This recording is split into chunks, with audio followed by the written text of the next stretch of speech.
No, thanks to you, Melinda. Would you please make welcome now Alan James, ladies and gentlemen.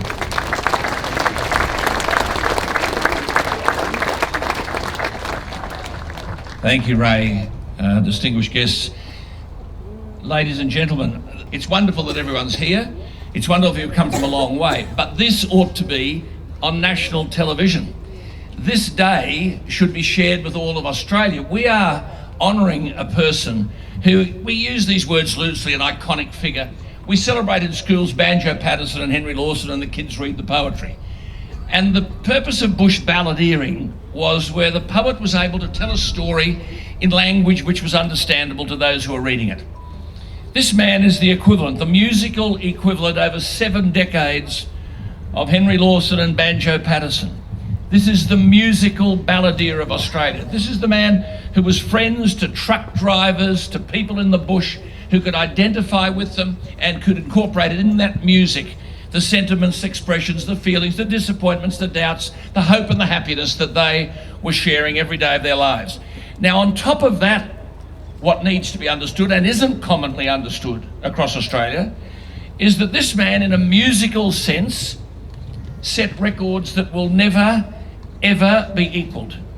Yes, in 1957, he was the first Australian. Now, you've got to think of 57. There are people here who could remember that. This was when, as a nation, we were somewhat intimidated about being Australian.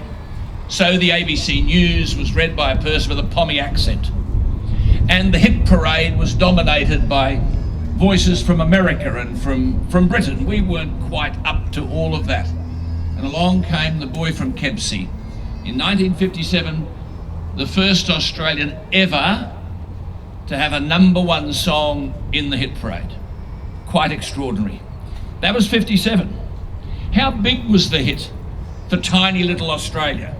So big that in 1959 and 1960, it was translated into foreign languages and became the #1 hit in Germany, Belgium and Austria.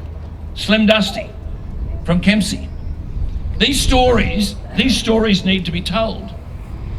This man is the only musician in the world now. The Beatles, Michael Jackson, Elvis Presley, Whitney Houston, the only artist in the world to record 100 consecutive albums with the same music company. And the people from EMI are here today. I know, which is quite an extraordinary statistic. 37 Golden Guitar Awards. I mean, people in this industry give their eye teeth to win 1 or 2 or 3. 37 golden guitars. Unprecedented, will never, ever be equalled.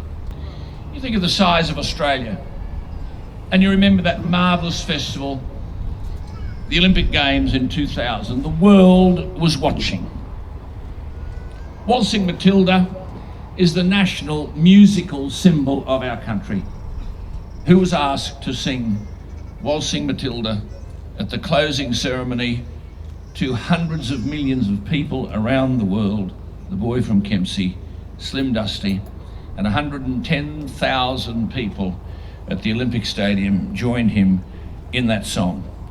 It is extraordinary to think that, you know, when Space Shuttle Columbia, this is the international nature of this man, when Space Shuttle Columbia passed across Australia on its maiden flight in 1981, the world was watching by television, by commentary, and what song was played to commemorate that movement?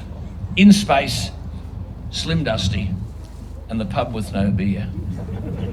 These are extraordinary achievements by one simple, beautiful human being that deserve to be acknowledged. It's the reason we're here. It's the reason people come with the sense of devotion you are showing today.